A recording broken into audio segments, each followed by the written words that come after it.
Today marks a significant decision in my life. I have chosen to care for Amy and Yuri.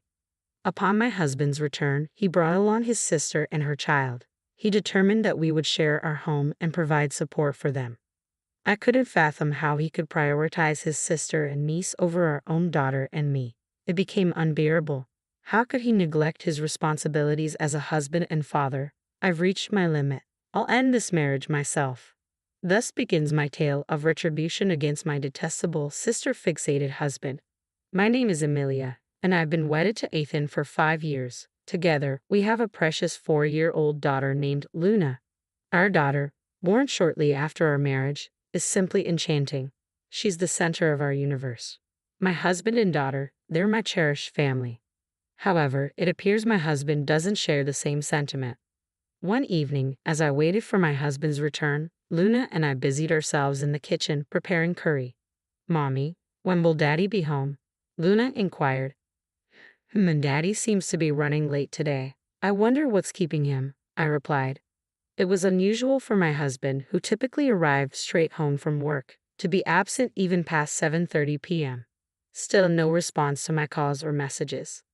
"Mommy, I'm hungry," Luna reminded me. "All right, sweetheart, let's go ahead and eat without Daddy tonight," I replied, trying to mask my disappointment. After finishing dinner with Luna and tidying up, my husband finally walked through the door. "Welcome back." "Wait, what?" I exclaimed in confusion. Standing beside Ethan were his sister Amy and her daughter, Yuri. They were burdened with an unusual amount of luggage. "Ethan, what's going on?" I stammered, struggling to comprehend the scene before me. He then dropped the bombshell. "From today onwards, we're taking care of Amy and Yuri." "What? Take care of them?" I'm lost. Why didn't he mention anything before bringing them home? This whole situation is beyond me, I struggled to articulate. "Support them." Why the suddenness? "I haven't heard a word about this," I added, feeling bewildered. It was a spur-of-the-moment decision. What choice did I have? Amy had a fallout with her husband, so she reached out to me, Ethan explained casually.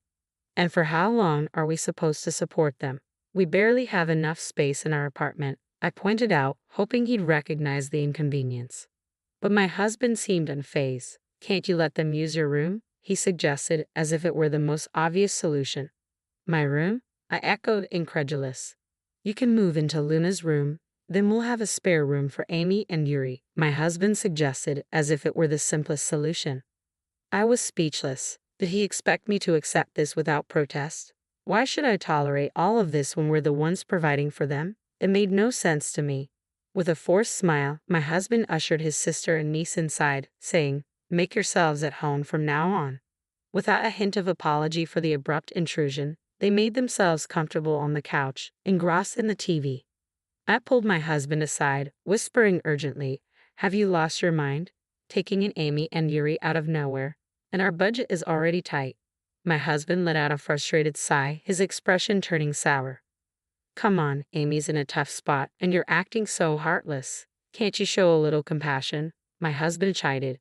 "It's not about lacking compassion. I don't mind them staying temporarily, but fully supporting them is a different matter. They should at least chip in for groceries," I argued. "What? You're being downright miserly. Amy's not even working. It's obvious she can't contribute," he retorted, accusing me of being stingy.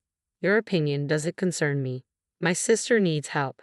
As the head of this household, I've decided to assist her, and you should respect that," he declared firmly, before diverting his attention to games with them.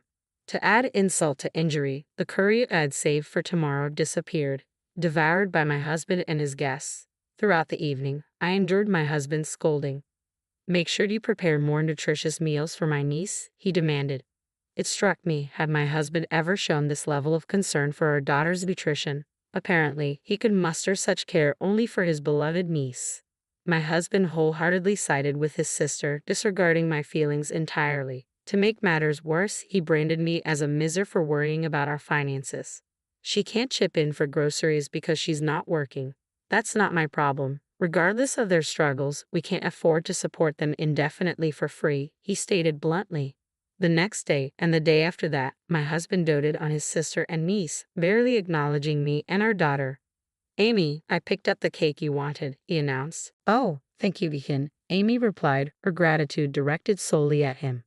I spotted some toys from Yuri's favorite cartoon on sale. I couldn't resist getting them, my husband mentioned casually. Sure, go ahead, I replied, trying to hide my disappointment.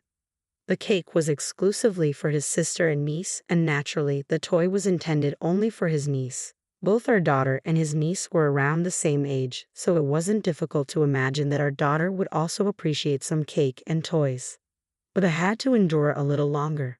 Once his sister reconciled with her husband, they would leave our home, and our family life would revert to its usual rhythm. Repeating this mantra to myself, I managed to suppress my frustration. Then one day, my daughter approached me with a heart-wrenching question. Mom, does Dad like Yuri more than me? What? Why do you think that? I asked, taken aback. He seems to only pay attention to Yuri. He doesn't even respond when I talk to him, she explained tearfully. I was speechless, engulfed in a wave of sadness. Pulling her close, I held her tightly, unable to find the right words to console her. Don't worry, Luna. He's your dad, I reassured her, though inside, I knew the situation couldn't continue. A few days later, I confronted my husband about his behavior. Luna's feeling neglected. It's great that you love Yuri, but you need to make time for Luna as well, I urged. Fine, fine. It's just so much effort, he grumbled. Effort. Our daughter is Luna, not Yuri, I reminded him. Yeah, I understand. I'll make an effort to pay attention to Luna, he conceded. Despite my efforts to communicate my daughter's feelings, nothing changed. I watched as my daughter gazed at my husband, who was joyfully engaged with our niece, her eyes filled with sorrow. It seemed futile to expect my sister-in-law to step in and care for our daughter in my husband's absence. They were always focused on Yuri. I was the sole source of attention for our daughter, yet she still seemed lonely. A month went by, and our family was crumbling under the strain. Financially, we were barely scraping by. Moreover, no matter how much I tidied, our apartment remained in disarray because my sister-in-law and niece never lifted a finger to help. Meanwhile, my husband continued to lavish attention on his sister and niece, neglecting both our daughter and me. I couldn't endure this any longer. I've had enough. This has gone too far. Can we please have a serious discussion about our future? I confronted my husband, my frustration boiling over. What's gotten into you all of a sudden? I've been saying the same thing repeatedly, haven't I? Life is becoming increasingly difficult, and what's your plan regarding Amy and her predicament? You're not suggesting we live like this indefinitely, are you? He retorted. What choice do we have? She's in the midst of a marital dispute, I explained. Then shouldn't she consider divorce or try to resolve things with her husband? It's been a month already. Luna and I are reaching our breaking point. Please take our feelings into consideration, I pleaded. I knew broaching this subject would upset Ethan, but I had to advocate for Luna and the future of our family. Luna adores you, you know, but when she sees her dad showering affection only on his niece, it's bound to hurt her. I prioritize Luna's feelings over my own, I expressed to my husband. Ethan's a father as well. He should understand how much Luna is hurting and adjust his behavior, I added, hoping for some empathy. But his response left me speechless. Amy is family, right? She's your family too. How can you say such cold things? You're heartless, he accused me. Heartless? Me? I was taken aback by his accusation. It's not that I dislike Amy and Yuri. I just want our situation to change. But Ethan made it seem like I was the villain in all of this. I always knew you were cold-hearted, Ethan accused. Amy's struggling, and Yuri misses her dad. I have to give them attention. You're there for Luna, so why can't you handle it? Whoa, hold on, I protested. I'm covering all the household expenses. Why should Luna and I suffer? My salary contributes to our family budget, you know. But Amy is my sister.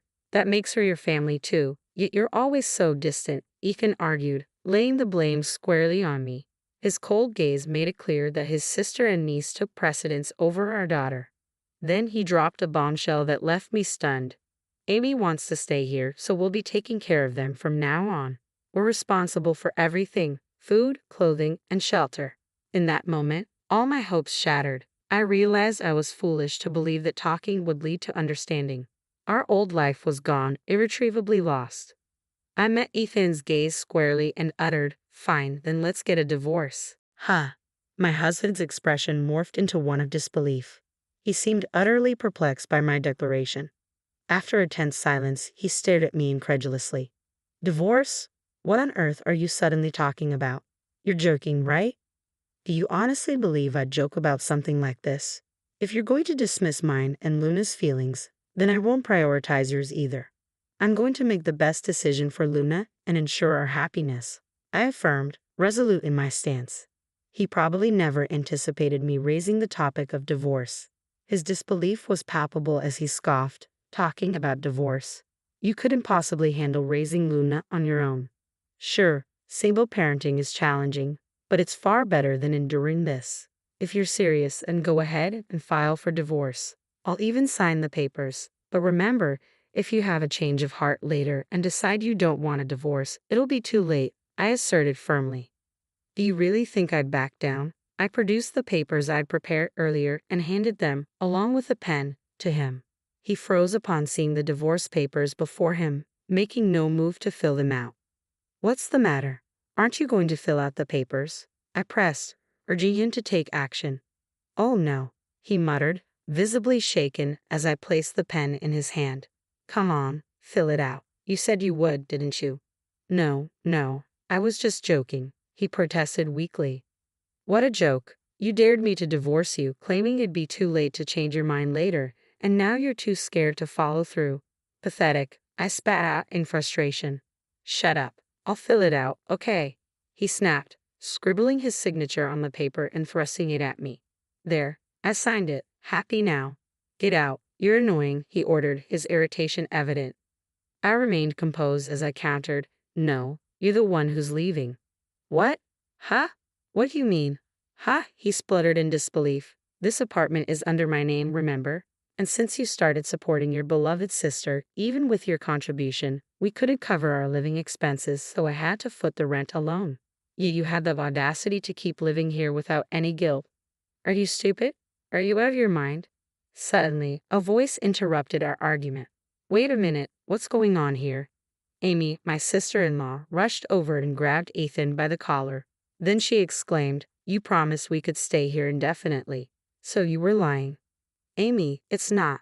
What do you mean, it's not? I trusted you to keep us in your home forever. I can't believe you're throwing us out. I didn't expect things to escalate like this, Ethan stuttered. Ha! You can't even handle your own wife, she taunted. What did you say? Ethan bristled. I had reached my breaking point with their argument. I gathered my sister-in-law and her children's belongings and tossed them out onto the doorstep. Hey, wait, what are you doing? Amy approached me, clearly agitated. But now that I had decided to divorce Ethan, I felt no obligation to protect her. I'm just removing someone else's belongings. Actually, you're trespassing. Could you please leave as soon as possible? I replied calmly, causing Amy to shrink back. You don't have to throw out our stuff. And you, Ethan, she turned to my ex-husband. Could you please leave us as well? I have no need for either of you anymore, I stated firmly. What kind of thing is that to say to your husband? Ethan protested.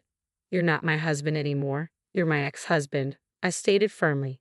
I never realized you could be so heartless, Ethan muttered in disbelief.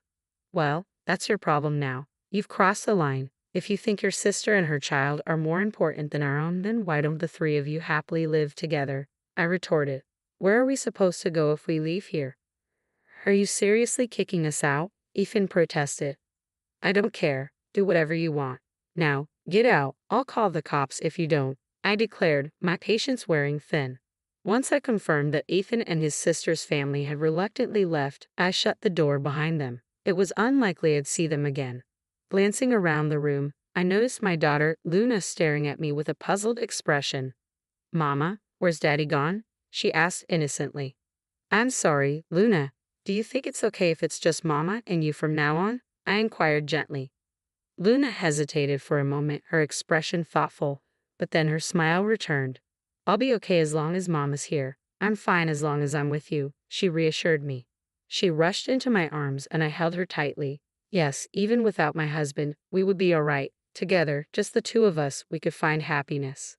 Later on, I arranged for their belongings to be shipped to my husband's parents' house and explained the situation over the phone. It seemed my husband and his sister's family had indeed returned to their parents' house as anticipated. However, it appeared they had been disowned and ejected from the house by their irate parents. Consequently, my ex-husband rented a small apartment where he now resides with his sister and niece as a trio. It seemed like that was their desired outcome, but I couldn't care less. I later learned that my sister-in-law's marital discord stemmed from her extravagant spending habits. Now, she was being compelled to repay the money she had squandered from her husband. Almost every day, my ex-husband inundated me with cringe-worthy texts. "I made a mistake, please forgive me. I love you and Luna more than anything. I want us to reunite as a family." Needless to say, I ignored every one of them, promptly consigning them to the trash folder. Luna doesn't want to see her dad anymore, so we don't have any plans to meet him. I'm considering moving us out of this place soon, as it could become problematic if they were to show up unexpectedly. For my daughter, I want to shower her with love and provide her with everything she needs. Even without a father figure, my priority is to ensure she lives a